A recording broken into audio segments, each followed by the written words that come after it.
దేవుడు తన సొంత కుమారుణ్ణి పంపెను. ఆయన స్త్రీయందు పుట్టి మనము దత్తపుత్రులము కావాలనని ధర్మశాస్త్రమునకు లోబడిన వారిని విమోచించుటకై అది సమాచారం. ధర్మశాస్త్రం నుండి విడిపించడానికి ఆయన ధర్మశాస్త్రం సంబంధిగా బతికాడు. గల్తీ పత్రిక 5:1 ఈ స్వాతంత్ర్యము ధర్మశాస్త్రం నుంచి స్వతంత్రులుగా చేశాడు. ఈ స్వాతంత్రం మనకు అనుగ్రహించి క్రీస్తు మనల్ని స్వతంత్రులుగా చేశాడు. కాబట్టి మీరు స్థిరముగా నిలిచి మరలా దాస్యమును కాడి కిందికి వెళ్ళొద్దు. ఏది దాస్యం అనే కాడి? ధర్మశాస్త్రం అనే కాడి. గల్తీ ప్రాంతంలో కొంతమంది అబద్ధ బోధకులు యేసుప్రభుని నమ్ముకున్నారా, యేసుప్రభు సున్నతి పొందాడు మీరు కూడా సున్నతి పొందాలని అబద్ధికులు ఉన్నారంట. కొంతమంది సంఘంలో బిడ్డలు అబద్ధ బోధకు ఆకర్షితులై సున్నతి కార్యక్రమానికి వెళ్తున్నారంట. వెళ్తూ ఉంటే అపోస్తలుడైన పౌలు పరిశుద్ధాత్మ ప్రేరణతో రాశాడు, దాస్యం అనే కాడి కిందికి మరలా పోకండి.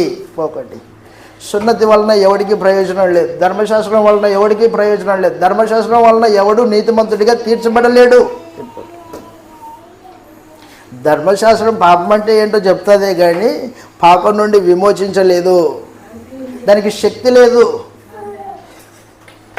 విమోచించేది కృష్ణ ప్రభు రక్తం. ధర్మశాస్త్రము బంధకాల నుండి విమోచిస్తుంది. అనేక మంది గల్తీ పత్రిక 5:1 ఆగస్టు 15కి స్టేటస్గా పెట్టుకుంటారు.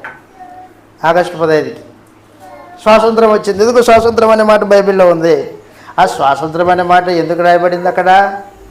ధర్మశాస్త్రం అనే కాడి నుండి స్వతంత్రులుగా చేశాడు కృష్ణ ప్రభు చెప్పడానికి రాయబడితే ఆగస్టు 15న అంటే గ్రంథంలో ఉన్న వచనాలని వారికి ఇష్టపూర్వకంగా భావాలు మార్చి ఉపయోగించుకుంటూ గ్రంథాన్ని అపార్థం చేసుకుని నిత్య నాశనానికి వెళ్ళిపోతున్నారు. అలాంటి వాడు రక్తం విలువ తెలిసిన వాడు కాదు. అందుకని ప్రియులారా, నేను మీకు ఏం చెప్తున్నానంటే కృష్ణ ప్రభు రక్తం దానికి ఉన్న శక్తి మన జీవితంలో ప్రదర్శింపబడుతుందా అనేది ఒకసారి మిమ్మల్ని మీరు పరీక్షించుకోండి. నేను రక్తాన్ని నమ్ముకున్నాను, నమ్ముకుంటే జీవితం ఉండాలి కదా. ఇక్కడ జీవితం లేకోకుండా నోటి మాట పనికిరాదు. నువ్వు కృష్ణ ప్రభు రక్తము బాప్తిస్మలో నీ